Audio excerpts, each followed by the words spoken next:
Good morning guys. आज हम लोग पढ़ने वाले हैं 17 सितंबर के करंट अफेयर। इसमें जो भी इम्पोर्टेंट क्वेश्चंस होंगे उसको हम लोग इस वीडियो में कवर करेंगे। साथ ही साथ प्रीवियस डे के क्वेश्चन का रिवीजन करेंगे। तो आइए शुरू करते हैं टॉपिक को। पहला क्वेश्चन है हमारा कल का, सामाजिक कार्यकर्ता और आर्य समाज के नेता का क्या नाम है जिनका हाल ही में निधन हो गया है? तो इनका नाम है स्वामी अग्निवेश। और अगर हम लोग आर्य समाज की बात करें तो 1875 में आर्य समाज की स्थापना हुई थी। फिर हमारा अरुण जेटली के नाम पर एक बहुउद्देशीय स्पोर्ट्स कॉम्प्लेक्स किस राज्य या फिर केंद्र शासित प्रदेश में बनाया जाएगा? तो जम्मू कश्मीर में। ठीक है, आपको पता है कि जम्मू कश्मीर और लद्दाख को दो अलग अलग केंद्र शासित प्रदेश बना दिया गया। कब से? 31 अक्टूबर 2019 से। फिर हमारा कि किस राज्य सरकार द्वारा 209 करोड़ रुपए के कुल परिव्यय वाला भारत का सबसे बड़ा पिगरी मिशन लॉन्च किया गया है? तो मेघालय के द्वारा लॉन्च किया गया है। अगला क्वेश्चन हमारा, किसी विश्व बैंक का कार्यकारी निदेशक बनाया गया है? तो राजेश खुल्लर को बनाया गया है विश्व बैंक का कार्यकारी निदेशक। और विश्व बैंक के अध्यक्ष कौन है? डेविड मालपास है विश्व बैंक के अध्यक्ष। नेक्स्ट है हमारा, किस भारतीय व्यक्तित्व को अमेजन की एलेक्सा की पहली भारतीय सेलिब्रिटी आवाज के रूप में नामित किया गया है? तो अमिताभ बच्चन को, याद रखिएगा। अगला क्वेश्चन है हमारा कि अमेरिका ने किस देश के साथ हिंद प्रशांत क्षेत्र में शांति के लिए रक्षा सहयोग समझौते पर हस्ताक्षर किए हैं?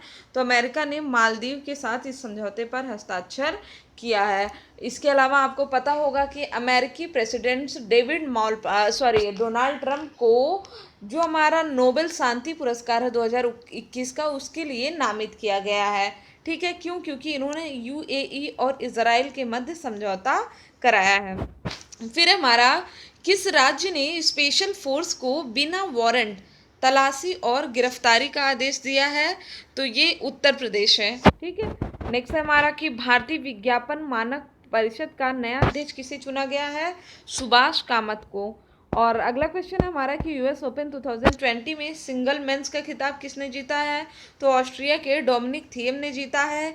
जबकि अगर हम लोग मेंस यहाँ पे विमेन सिंगल्स की बात करें तो यहाँ पे नाओमी ओसाका जापान की हैं, इन्होंने जीता है। ठीक, चलिए नेक्स्ट क्वेश्चन की बात करते हैं। राज्यसभा का उपसभापति चुनाव किसने जीता है? तो हरिवंश नारायण सिंह ने यह चुनाव जीता है। अब हम लोग बात करेंगे आज के पहले क्वेश्चन पे। देखते हैं हमारा पहला क्वेश्चन क्या है। ओजोन परत संरक्षण दिवस से संबंधित निम्न कथनों की पुष्टि की जाए। ठीक, तो सबसे पहले तो याद रखिएगा कि 16 सितंबर को, जो कि कल बीता, अभी हर साल 16 सितंबर को मनाया जाता है ओजोन परत दिवस। तो क्या यही क्वेश्चन आपसे पूछेगा? बिल्कुल नहीं, ये तो सबके जुबान पे रटा हुआ है। पूछेगा क्या? जो चेंज होता है, जैसे ओजोन परत के दिवस की थीम। तो इसकी थीम इस बार क्या है? जीवन के लिए ओजोन परत के और ओजोन परत के संरक्षण के 35 साल।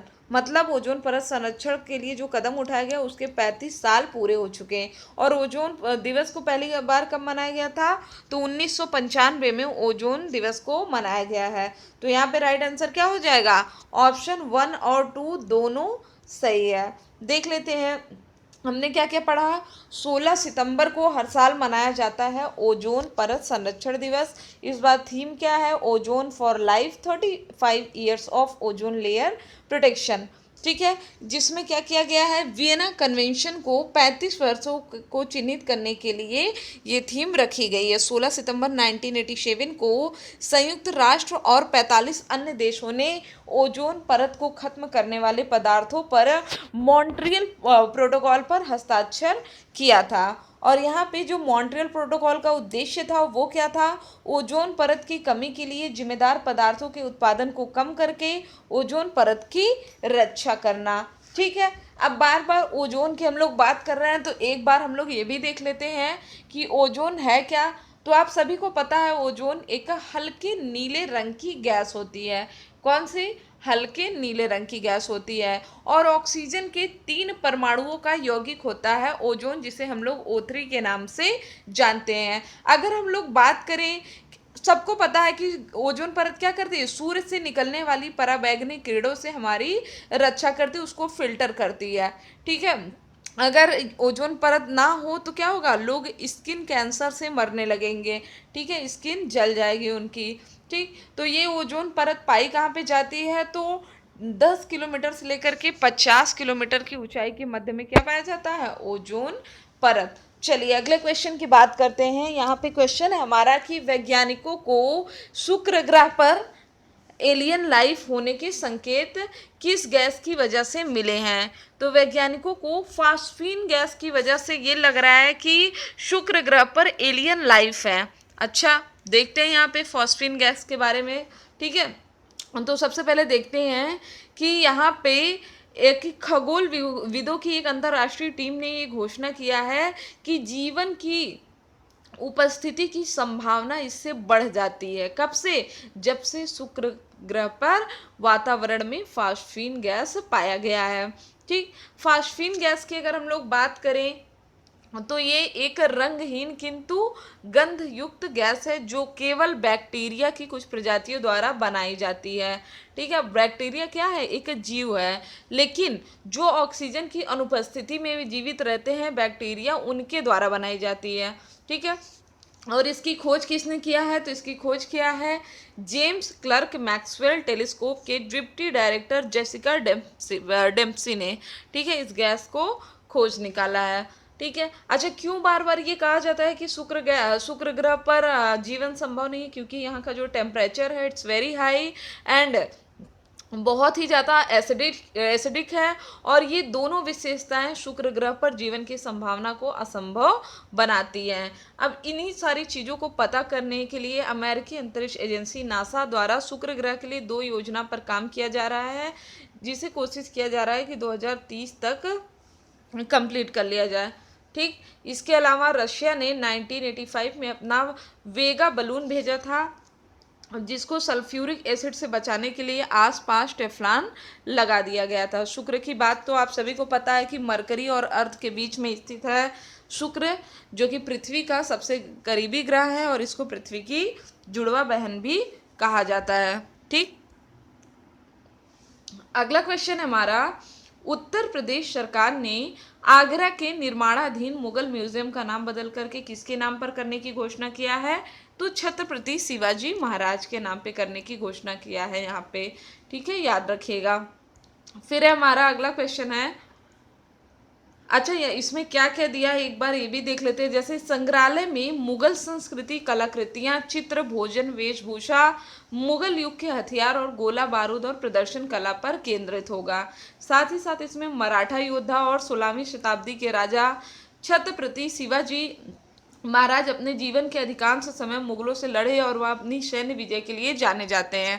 ठीक, तो यहाँ पे इस वजह से इसका नाम क्या रखा जा रहा है, छत्रपति शिवाजी महाराज स्टेडियम। अगला है हमारा, केंद्रीय कैबिनेट ने हाल ही में किस राज्य में एम्स बनाने को मंजूरी दिया है, तो अभी यहाँ पे खादी मॉल खुला है बिहार की कैपिटल पटना में। ठीक, तो बिहार में एम्स बनाने की घोषणा किया गया है, और ये बिहार में स्थित दूसरा एम्स होगा जिसकी लागत कितनी होगी, 1264 करोड़ रुपए, और इसको बनाया कहाँ पे जाएगा, बिहार के दरभंगा में, जिसमें कुल 750 बेड की क्षमता होगी। इसके अलावा बिहार में एक आईएम बनाने के प्रोजेक्ट को लेकर भी मंजूरी मिल सकती है।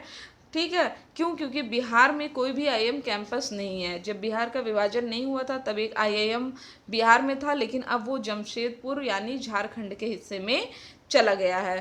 ठीक, अब एक इम्पॉर्टेंट अनाउंसमेंट क्या था इसमें बिहार से रिलेटेड, कि प्रधानमंत्री मोदी ने वीडियो कॉन्फ्रेंसिंग की मदद से बिहार में 541 करोड़ रुपए की 7 शहरी बुनियादी ढांचा परियोजनाओं का उद्घाटन और शिलान्यास किया।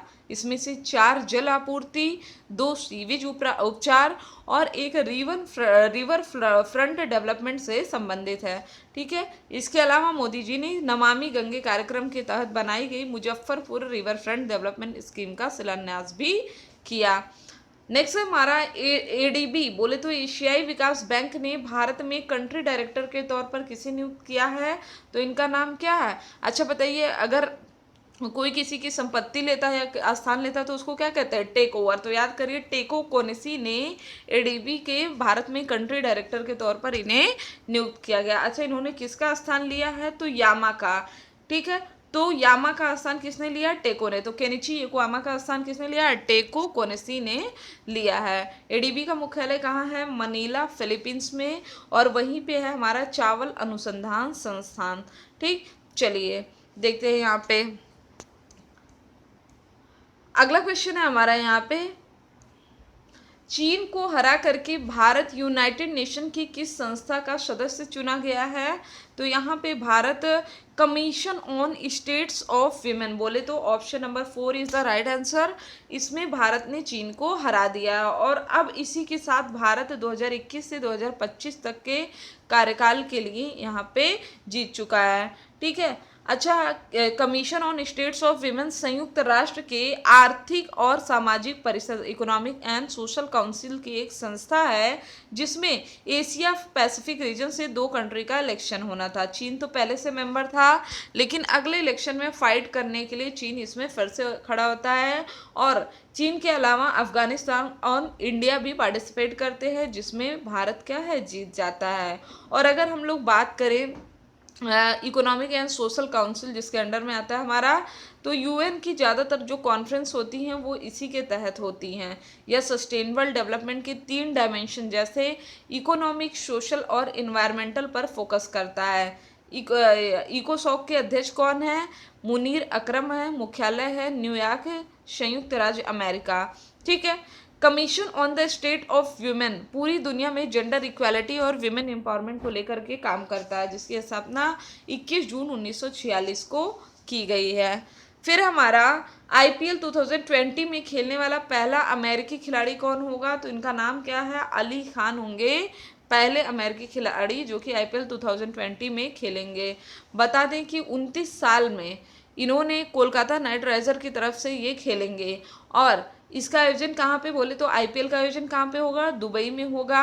अगर हम लोग अली खान के जन्म की बात करें तो पाकिस्तान में है, लेकिन 18 साल बाद वे अपनी फैमिली के साथ यूएस चले गए और अब वे क्रिकेट में यूएस का प्रतिनिधित्व करते हैं। ठीक, अगला क्वेश्चन बहुत ही ज़्यादा इंपॉर्टेंट है, बस एक वर्ड याद रखिएगा, शिंजो सुगा। ठीक है, याद हो जाएगा ना, शिंजो सुगा। तो यहाँ पे आपको पता है कि बैड हेल्थ के कारण जापान के जो प्रधानमंत्री थे शिंजो अबे, उन्होंने इस्तीफा दे दिया। तो अब नया प्रधानमंत्री किसे बनाया गया है? योशिहिदे सुगा को। इसीलिए मैंने आपको याद कराया क्या? शिंजो सुगा याद कराया। ठीक है, जैसे एडीबी में हम लोगों ने क्या याद किया था? यामा टेको। ठीक है, तो यामा के स्थान पे कौन आया था? टेको आए थे। ठीक है, तो जापान के मुख्य कैबिनेट सचिव योशिहिदे सुगा को देश की सत्तारूढ़ पार्टी लिबरल डेमोक्रेटिक पार्टी के नए प्रमुख और जापान के प्रधानमंत्री पद के लिए चुना गया है। 71 वर्षीय ये 16 सितंबर 2020 से कार्यालय का प्रभार ग्रहण करेंगे। जापान की राजधानी टोक्यो और मुद्रा है येन।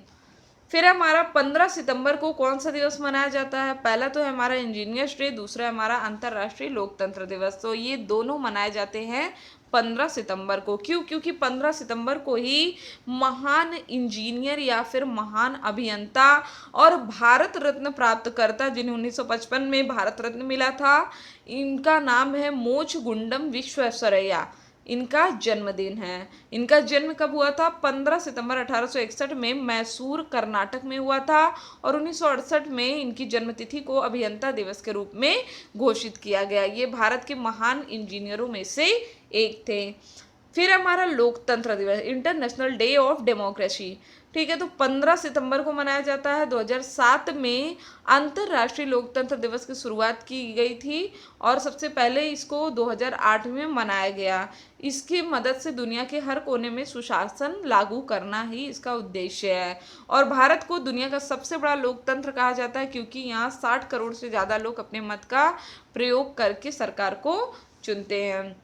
नेक्स्ट हमारा माई लाइफ इन डिज़ाइन पुस्तक के लेखक का कौन नाम क्या है? गौरी खान। इन्होंने अपने डिज़ाइनिंग करियर के बारे में इस बुक में बताया है। तो आज के लिए बस इतना ही। वीडियो अच्छा लगे तो चैनल को सब्सक्राइब करें, शेयर करें और लाइक करना ना भूलें। डेली अपडेट्स पाने के लिए बेल आइकन पर जरूर क्लिक करें। Thank you friends, thank you so much.